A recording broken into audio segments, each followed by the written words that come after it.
Hey everyone, the AFCON 2025 quarterfinals are halfway through. Let's have a look at the first couple of fixtures. So we have Mali and Senegal, who countries who both share a border, if you guys didn't know.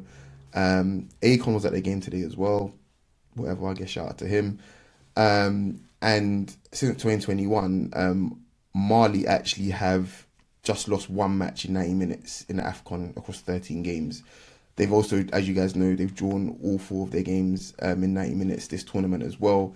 And Sinayoko, to my mind, has been their best player and he scored all their goals. Senegal, on the other hand, they're unbeaten in their last 15 AFCON fixtures in 90 minutes. Mane has 10 goals or assists in his last 12 AFCON games as well.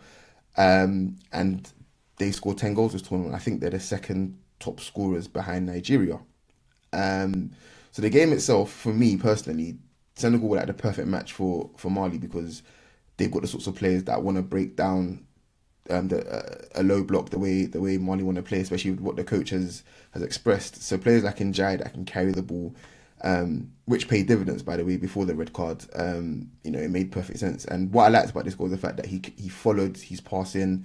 And just didn't admire it. And any young players watching, that's what he's supposed to do. Follow your pass into the box and see what he can find. And he got his goal and essentially sent his country to the semi-finals.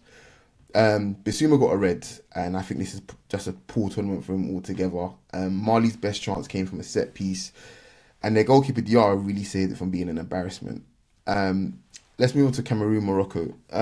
Now, Cameroon are actually unbeaten in the AFCON against Morocco, winning twice and drawing once. Now they've reached their 11th quarterfinal, which I believe is a record. And Morocco kept their first knockout clean sheet, right, in the AFCON since 2004. Going into the game, Brahim Diaz has scored in all four of their games, which is a new record for a Moroccan player.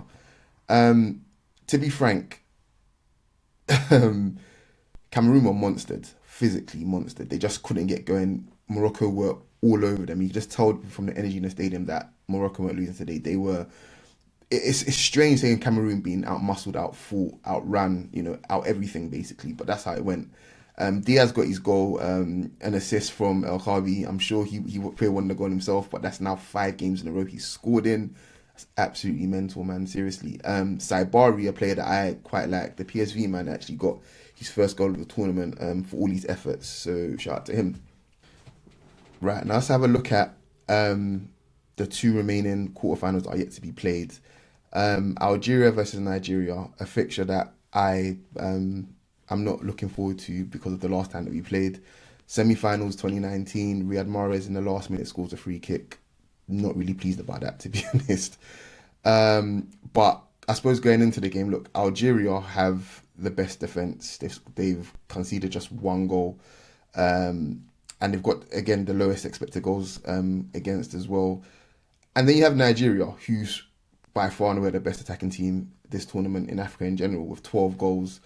Ademola Lookman has been involved in over half of those goals. I think he's got 4 assists and 3 goals. So 7 goals and assists in 4 games is crazy stuff. So it's very much the unstoppable force against the immovable object. I'm looking forward to it. Not making any previews, but it's going to be a really top level game, man.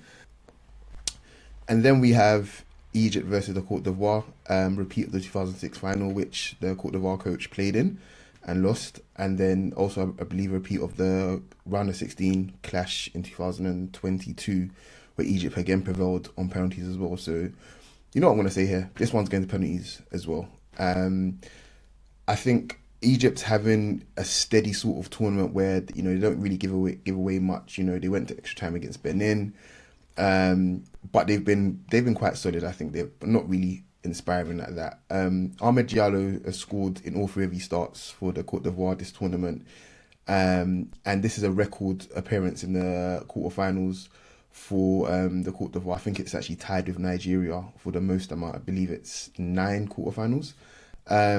Ulai is probably the one I'd watch for the Côte d'Ivoire this game as well.